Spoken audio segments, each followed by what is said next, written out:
تکبر کرنے والوں کے بارے میں آتا ہے. بچپن سے ایک حدیث آپ نے بھی سنی ہے, میں نے بھی سنی ہے. حدیث پاک کا مضمون ہے کہ جس کے دل میں رائی کے دانے کے برابر تکبر ہوگا وہ جنت میں نہیں جائے گا. رائی کا دانہ کتنا ہوتا ہے؟ اتنا سا دانہ ہوتا ہے, جیسے سونف نہیں ہوتی, اتنا.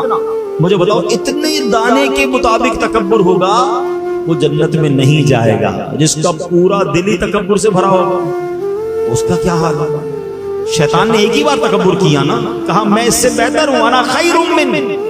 اور جو روز تکبر کرتا ہے اس نے ایک بار تکبر کیا وہ برباد ہو گیا, اور جو روز تکبر کر رہا ہے اس کا کیا حال ہوگا؟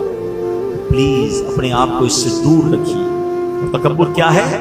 کسی کو اپنے سے کمتر سمجھنا. اچھا بعض اوقات جب بھی تکبر کی بات ہوتی ہے نا ذہن میں بات یہ آتی ہے تکبر تو پیسے والے کرتے ہیں, ہم تو غریب لوگ ہیں. نہیں, یہ بھی شیطان کا بار ہے, ہمیں علم نہیں سیکھنے دیتے.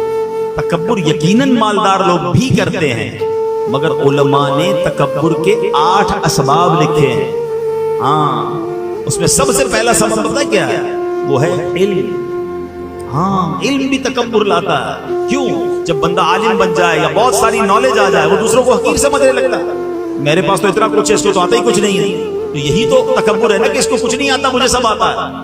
روایتوں میں آتا ہے من قال انا عالم فهو جاہل, جو اپنے آپ کو کہے کہ میں عالم ہوں, فرمایا وہ جاہل ہے. علم سیکھنا ہے مگر تکبر نہیں آنا چاہیے.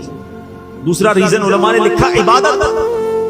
عبادت بھی تکبر لاتی ہے. ہاں, اب کوئی 5 وقت کا نمازی ہے, تہجد گزار ہے, بہت اچھی بات ہے, لیکن اگر وہ دوسروں کو سمجھ رہا ہے کہ دیکھو یار یہ تو کچھ پڑھتے ہی نہیں, میں 5 ٹائم کی نماز پڑھتا ہوں, یہ تو صرف جمعے کی نماز پڑھتا ہے, اس کو تو آتا جاتا کچھ نہیں, تو کہیں ایسا نہ ہو کہ آپ کی ساری عبادت برباد کر دی جائے. یہ بات یاد رکھیے.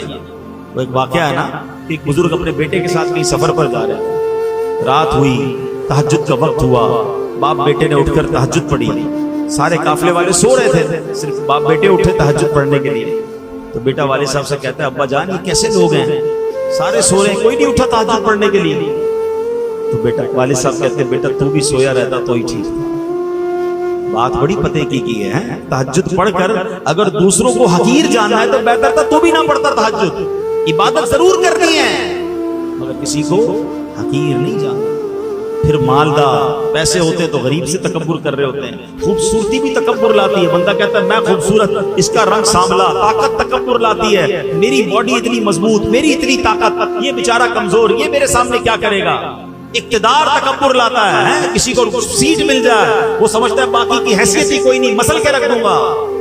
یہ اقتدار پر, دولت پر, خوبصورتی پر, طاقت پر تکبر کرنے والوں کبھی اترانا نہیں. رب جب چاہے یہ سب واپس لے سکتا. ہم نے بڑے بڑے خوبصورتی والوں کو ایسی ایسی بیماریوں میں پڑتے دیکھا کہ چہرہ دیکھنے کے قابل نہیں ہے. بڑے بڑے طاقتور پہلوانوں کو بستر پر پڑتے دیکھا کہ اپنے پیروں پہ کھڑے نہیں ہو سکتے.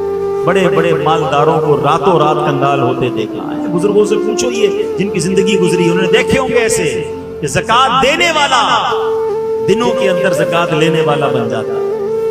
کبھی بھی اترانا نہیں ہے. ہاں وتعز من تشاء وتذل من تشاء بیدک الخیر.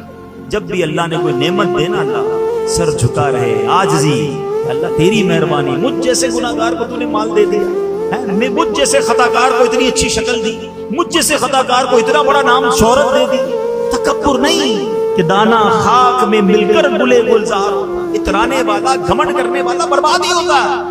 اللہ کرے یہ بات سمجھ آ جائے کہ تکبر اس کائنات میں ہونے والے سب سے اولین گناہوں میں سے گناہ ہے, اور اس کا نتیجہ بربادی ہے. روایتوں میں آتا ہے تکبر کرنے والے کو قیامت کی دن چوٹیوں کی شکل میں لایا جائے گا اور لوگ ان کے اوپر سے چلتے ہوئے گزر رہے ہوں گے. یہ جو بڑے بڑے تکبر کرتے نا, غریب آدمی کو قریب نہیں آنے دیتے, کبھی بھی نہ کیجیے گا ایسے. بلکہ مشورہ دوں گا کہ جس کو کوئی منہ نہ لگائے, جس کو کوئی قریب نہ بٹھائے, آپ اس کو اپنے قریب بٹھایا کریں, پیار دیا کریں. انشاءاللہ اس کی دعا لگ گئی تو تمہارا بیڑا پار ہو جائے.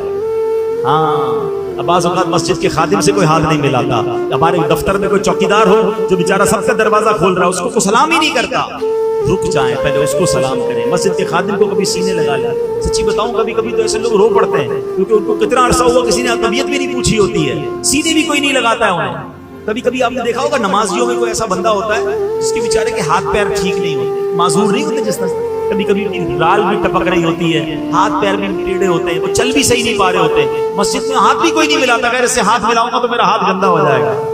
نہیں نہیں نہیں، یہ لاٹری ہے بندہ، میں صحیح بتا رہا ہوں، جا کر اس کو سینے لگا لو، اس سے دعائیں لے لو، کیونکہ شاید کئی مہینوں سے کسی نے اس کو سلام نہیں کیا ہوگا، یہ رو پڑے گا تمہارے سامنے، لیکن کیا پتا اس کے دل سے ایسی دعا نکلے گی کہ تمہارے کتنے بگڑے کام سنور جائے۔ نبی پاک اپنے غلاموں کے گھر جاتے تھے، پیارے آقا غلاموں کو ساتھ بٹھا کے کھانا کھلاتے، اپنی سواری پر اپنے غلاموں کو بٹھاتے تھے۔